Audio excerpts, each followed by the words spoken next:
A biblical perspective on life, culture and current events. This is 2020 on Vision. Well, let's turn our attention to what we might call forced labour, sex trafficking, or you might group those under a modern slavery. There's an estimated 50 million people living in modern slavery today, of whom 7 million are currently experiencing sexual exploitation. Children are being trafficked in broad daylight. David Braga leads International Justice Mission. IJM is a global organisation that protects people in poverty from violence. They partner with local authorities in 33 program offices in 19 nations to combat slavery, violence against women and children, and police abuse of power against people who are living in poverty. David Braga, a special welcome back to 2020. Thank you so much, Neil. It's a pleasure to be here, and I'm sorry that these are the topics we've got to talk about, but it's part of the world we live in. It is part of the world we live in, and really, I think you group these under the most violent crimes against people in poverty. I mean, it's really much more serious when you start to get down to what's actually happening. Yeah, that's absolutely true, sadly. We see millions of people around the world who need to be protected against different types of violence. As you've already mentioned, that could be sex trafficking and online sexual exploitation, but it's also modern slavery and bonded labour and human trafficking. And unfortunately, it's prevalent in our region as well. So there are many countries in the global south where workers just fall prey to these exploitations. And bosses operate with very few consequences.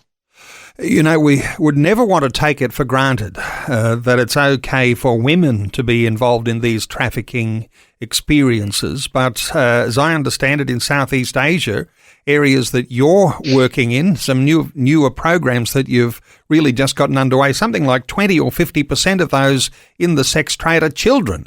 That's chilling. Yeah, it's a really shocking statistic in that example. So it's one from a new office that we're just opening in South Asia, and unfortunately, there are investigators when they have gone in to start doing the preliminary work. They've actually found that at 100% of the sex institutions that they visited, they were offered children on the first visit, which they've never seen anywhere else in the world before. And you know, we've spoken a number of times over the years. There's something that has stayed with me, I think, even from our very first conversation, David. There's a dark side in all of this and a real shock. When we talk human trafficking in some Southeast Asian nations, that Aussies are overrepresented as buyers of sex and therefore fueling the slave trade.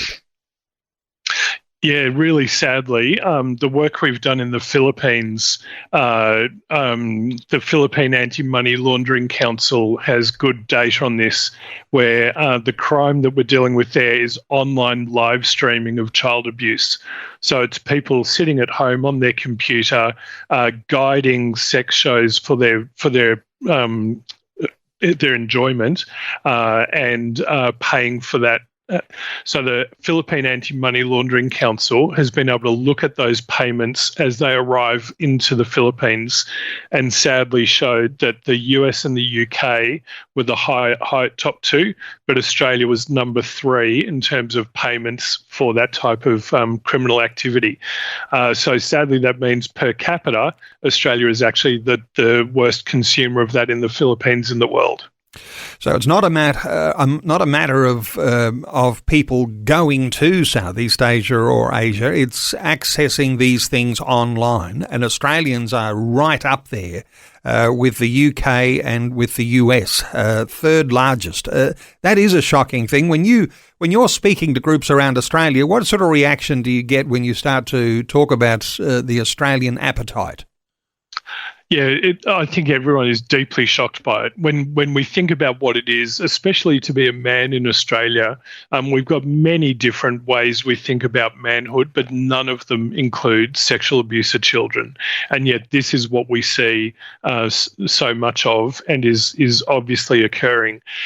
So we think that we need to be working really hard to cut this crime out, to stop it at its source, and that means to prevent the trafficking of those children, but also to prevent people from being able to access this material.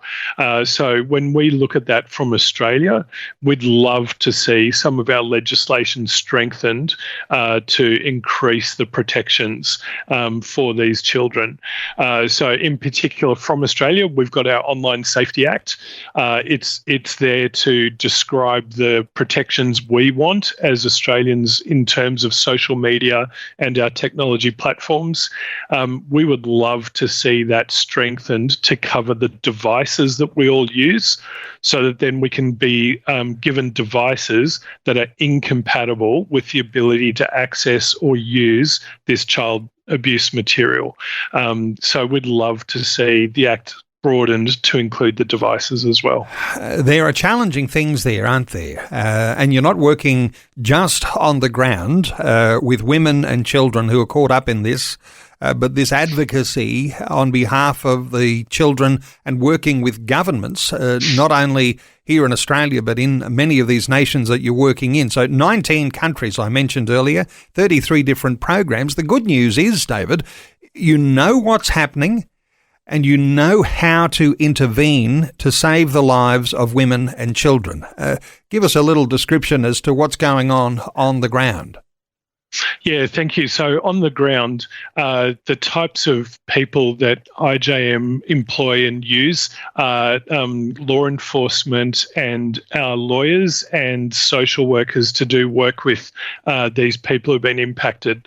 I want to say everything we do is always in partnership with local government. So we're never acting on a unilateral basis. And the people we hire are local nationals to do the work. And so we're there to help partner with local government, local law enforcement, to show them what it looks like to actually apply the law they've got. One of the issues we have is that currently the law that exists is often not being applied. And so we're here to help make sure that the law does get applied. We go in and we learn from doing individual cases with people who have been harmed to see what improvements need to be made. And then as we do that, we help existing survivors become advocates for themselves in being able to share their story and show what can be changed to avoid the harm that occurred to them from happening to others as well. You're working with governments, you're working with the authorities. In fact, as I understand it, you're even training police officers to be able to do the effective work. And it might be a bit shocking, but is it the case that sometimes it's just that the law that's already in place is just not being enforced in some of these nations? Yeah, unfortunately, Neil, that is the case. So if we think about the court processes and the way police have to act in our country, what we're used to, that's just not what is normal in other parts of the world at this time. So every year, IJM trains and equips about 45,000 people around the world who are involved in their local justice system to help them understand how to do it better. So how to have trauma-informed care, how to have child-friendly court processes, how to look after the victims of crime so that then they're not re-traumatized through that whole process of holding their perpetrators accountable. If we just go back to the example of the country that you started referencing, where we've just opened a new office, just in the very early weeks of being open, we've already trained 50 local judges to start understanding what trauma-informed care should look like in their environment. So the good news is that an organisation like IJM, because of our reputation and worldwide reach, can have immediate on-the-ground benefit in these places. Is it the fact that authorities in some of these nations, which very high populations, Is it the fact that so many of them are just overwhelmed? The sheer numbers of people, the sheer number of people who are actually calling on the services with the way that these children and women are being exploited. Is it an overwhelming thing? They just don't have enough on the ground, hands-on people who are actually enforcing the law? Some of it certainly is that, unfortunately. So particularly when we're looking at the online abuse, the technology companies do have a way to highlight suspect cases of online abuse, but those caseloads become out of control in terms of numbers very quickly. If we just talk about Australia, the AFP receives about 58,000 reports a year. That's about 160 a day of potential child abuse here in Australia. So there's tens of thousands of these reports.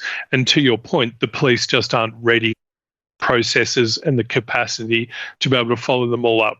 So that's a strong example of the type of work we do in partnership with those local law enforcement areas to build specialist police capability to interpret those reports and actually build the cases on the back of them and start finding the perpetrators and getting convictions.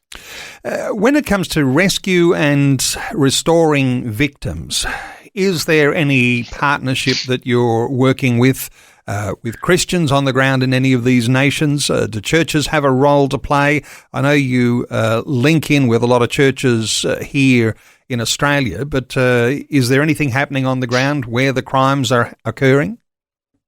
Yeah, there certainly is, Neil. So a lot of that aftercare for survivors of crime, we'd look to build local capacity because realistically, we're not going to eliminate crime altogether. So what we're trying to do is build local capacity to continue to deal with the criminal activity and help survivors.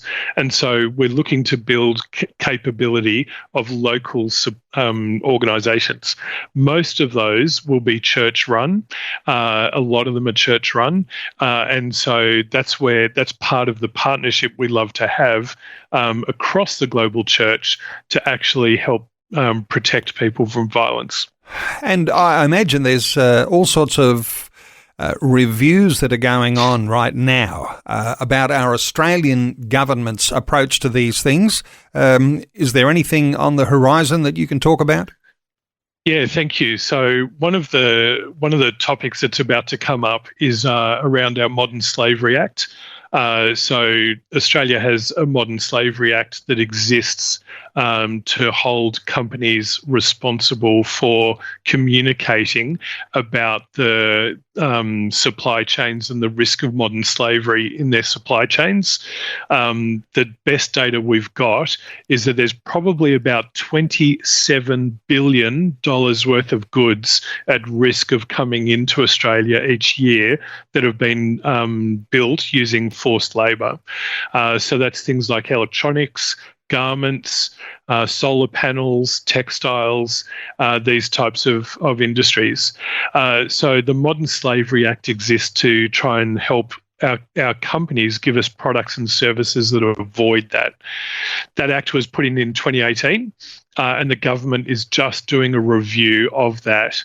And so we are asking that the government improve it so that then the products we receive as Australia don't have forced labour in it. So the three improvements we're asking for is that the companies are required to drill down on regions or products that have a high modern slavery risk and actually be even more diligent and careful about those. We want them to apply a mandatory due diligence regime. So when they're looking at it with specific rules in mind. And then the last thing is, at the moment, that act is a reporting act. It just requires them to report, but there's no obligation on them in terms of enforcement. And so we want to increase the enforcement of the act and make sure that they're held accountable for their compliance with it and follow through from it. Thanks so much for a great update today, David. And I know you're always on the lookout for a few new friends. There might be some new partners who'd like to draw alongside International Justice Mission. You can become a Freedom Partner with IJM, and you can monitor the developments as they are happening. Let me give the website, IJM, that stands for International Justice Mission, ijm.org.au. And we've been talking with David Braga, who leads International Justice Mission. David, thanks so much for your update today on 2020. Thank you so much, Neil. All the best to you and your listeners. Thank you. Thanks for taking time to listen to this audio on demand from Vision Christian Media. To find out more about us, go to vision.org.au.